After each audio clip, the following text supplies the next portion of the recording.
ओम श्री गणेशाय नमः। विघ्नकर्ता मंगलकर्ता श्री गणेश जी को कोटि कोटि नमन। आइए श्रद्धा और विश्वास के साथ सकट गणेश चतुर्थी व्रत की कथा का श्रवण करते हैं। एक राजा था, उसकी कोई संतान नहीं थी। वह बहुत दुखी रहता था। एक दिन राजा अपने घर के दरवाजे पर बैठा था। उधर से एक बगिन निकली तो उसने दूसरी औरत से कहा, आज सुबह से निर्वसी राजा का मुंह देखा है, देखो दिन कैसा बीतता है। राजा ने यह बात सुन ली। वह महल में आकर चुपचाप लेट गया। सभी रानियां आई और राजा से बोली, राजा उठिए, खाना खाइए। पर राजा न उठा। उसने कहा, मेरा इतना बड़ा राज, इतनी रानियां, पर बिना पुत्र के बगिन मुझे इतनी बातें कह गई। महल में सभी लोग दुखी हो गए। पर छोटी रानी की दासी बड़ी चालाक थी। उसने छोटी रानी से कहा, राजा बहुत दुखी हैं, हम कुछ भी उपाय इसका करते हैं, राजा का दुख दूर हो जाएगा। उसने जाकर राजा से कहा, राजा जी उठिए, भोजन करिए। छोटी रानी गर्भवती है। राजा बड़ा सुख हुआ और खुश होने लगा। उठकर खाना खाया। 9 महीने तक पुत्र होने का इंतजार करने लगा। एक दिन दासी ने कमरे में चारों तरफ पर्दे बांध दिए और राजा से बोली, पुत्र हुआ है। राजा ने खूब उत्सव मनाया, खूब धन बांटा। दासी से बोले, मुझे पुत्र दिखाओ। दासी ने कहा, उसके गुण खराब हैं, पसंद में देखना। देवी रानी बड़ी दुखी हुई।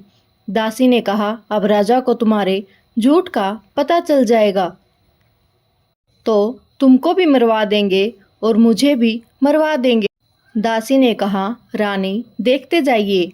जब परन का समय आया तो राजा ने कहा, दासी अब तो दिखाओ। दासी ने कहा, राजा अब मुंडन में देखना। राजा मान गए। अब मुंडन का भी समय आ गया। खूब धूमधाम से तैयारी हुई। राजा ने फिर दासी से कहा, अब तो दिखाओ। दासी ने कहा, अब राजा सीधे ब्याह में देखना। राजा गुस्सा होने लगे तो दासी बोली, हाय क्या ग्रह खराब थे, तभी नहीं दिखाया। आपका लड़का है, कुछ ही दिन की बात है, ब्याह में देख लेना। छोटी रानी दुखी रहने लगी। 16 साल बाद राजा के यहाँ शादियाँ आने लगी। राजा ने दासी से कहा, अब हमें राजकुमार की शादी करेंगे। दासी ने कहा, शादी पक्की करिए, पर मैं भी राजकुमार के साथ डोले पर चलूंगी। शादी तय हो गई। बारात सजने लगी। राजा बोला, दासी अब तो राजकुमार को दिखाओ। दासी बोली, द्वार 4 में देखना।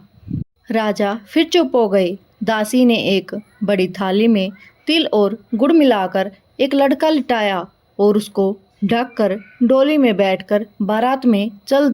छोटी रानी दुख से बार बार बेहोश हो जाती और कहती, यह दासी राजा की बेइज्जती कराएगी। बारात चली जा रही थी। लोग थक कर एक जगह विश्राम करने लगे। दासी का डोला पीपल के चबूतरे पर रख दिया गया। दासी नहाने तालाब में चली गई। उसी पेड़ के नीचे सकट देवी बैठी थी। सकट देवी ने देखा डोले के आसपास चींटी लगी है और आ जा रही हैं। उसे डोला खोलकर देखा, थाली में तिल और गुड़ निकाल कर खाया। सकट देवी को बहुत अच्छा लगा। मीठा मीठा धीरे धीरे ने सारा गुड़ तिल खा डाला। अब थाली खाली। दासी नहाकर लौटी, तब देखा सकट देवी बैठी है और थाली खाली है। अब क्या था? दासी सकट माता के पैर पकड़कर जोर जोर से रोने लगी। बोली, मेरा बेटा लिया है, मेरा बेटा दो। थाली में मेरा बेटा पड़ा हुआ था, उसको तुमने खाया है। अब मुझे बेटा दोगी तभी पैर छोड़ूंगी। तब सकट माता बड़े संकट में फंस गई। उन्होंने कहा, अच्छा पैर छोड़ो और बेटा ले लो।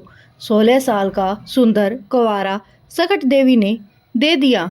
अब दासी बहुत प्रसन्न हुई। बारात दरवाजे पहुंची। राजा ने कहा, दासी अब तो समय आ गया है, राजकुमार को दिखाओ। दासी ने पालकी से पर्दा हटा दिया। राजकुमार को देखकर सब दंग रह गए और बोले, इतना सुंदर था, इसलिए तो तुमने दिखाया नहीं। खूब धूमधाम से शादी हुई। तब बारात वापिस आई। छोटी रानी दुख से बेहोश हो पड़ी। और जिन्हें सोचने लगी कि अब क्या होगा। जब बारात दरवाजे पर आई तो दासी दौड़कर आई और छोटी रानी से बोली, राजकुमार और बहू का परिछन करो। चल के रानी लड़के और बहू को देखकर फूली ने समाई। दासी ने कहा, रानी, हम सवा पसेरी का लड़का बनाकर ले गई थी, तुम सवा मन का तिल गुड़ का बनाकर सबको प्रसाद बांट दो। सकट माता की कृपा से तुम्हें पुत्र मिला है। सकट माता की कृपा से और गणपति की कृपा से सबको पुत्रों की प्राप्ति हो, ऐसी हम प्रार्थना करते हैं। कि यह थी सकट चतुर्थी की कथा। आपको कैसी लगी कमेंट में ज़रूर बताएं और पसंद आए तो चैनल को सब्सक्राइब करना न भूलें।